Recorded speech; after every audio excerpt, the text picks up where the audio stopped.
Republican National Committee is in this odd sort of juxtaposition here. Wants to support all the candidates, but it's got to be understanding in the face of huge disruptions, which this would be if the number one polling candidate is saying, no, no, no. RNC Communications Director Sean Spicer with us right now. Sean, good to see you. What do you think of all this? Good to see you.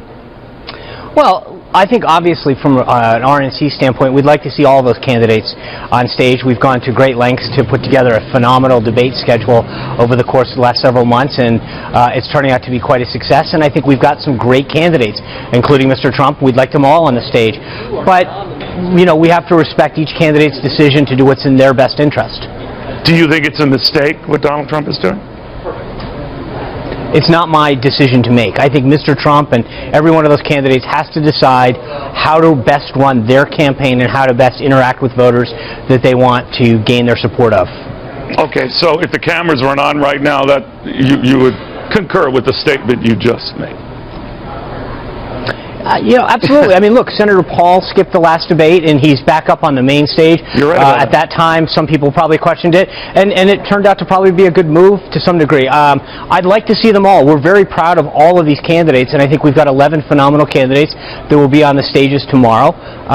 But, you know, that's not for us to second guess. I think part of what we're seeing, Neil, not just in terms of Congress and politicians, but I think politically is they don't want the RNC or people in Washington telling them what should or shouldn't be done. They want each of these candidates to do what they want to do and run the campaign they want to run, and that's what's happening. Nicely.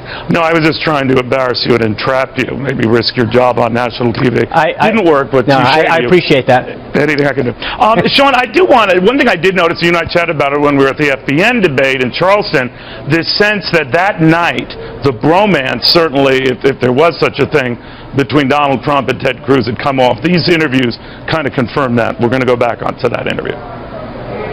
All of a sudden, it looked like you guys had been almost like had this bromance thing going on, but not tonight. Well, you know, I thought he was very nice, and then all of a sudden he hit me with this. I think he made a mistake. Bromance gone? Are you two, like, you hate each other now? Listen, from my end, I like Donald. I'll continue to sing his praises. I am not attacking him. I'm going to defend myself.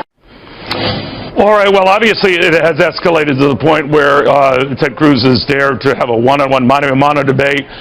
Let's get it on, let's do this, just you and me. Donald Trump responds, be a waste of time. I've debated you 6 times, won every time. We might do it in Canada. You've heard all of this. I know, Sean, also you don't like the candidates to break the Reagan rule of a Republican speaking ill of another Republican, but it seems too late for that one. Yeah, I mean, and as I've also said, that while I'd like all these candidates to be focused on talking about what they want to do and focusing their attacks on Hillary Clinton, and by the way, it now seems we might want to focus some attacks on Bernie Sanders the way he's rising in the polls. But we're 5 days out of Iowa. It's tight. There's a lot of really engaged folks here on the ground in Iowa that are paying attention, and a lot of individuals who are going to caucus for the first time. And so I think these campaigns really understand what's at stake and, you know, go at it a little. And while it may not be what I would particularly like to see, I think this is part of the process. We understand it's a contact sport, and as long as they kind of keep it within bounds, we continue to see the energy and excitement and enthusiasm on the Republican side, and ultimately I think that's what's going to propel us to victory in November. You know, Sean, you intimated about this. It maybe isn't a given that it's Hillary Clinton's Democratic nomination, that Bernie Sanders is moving up far and fast in Iowa and New Hampshire.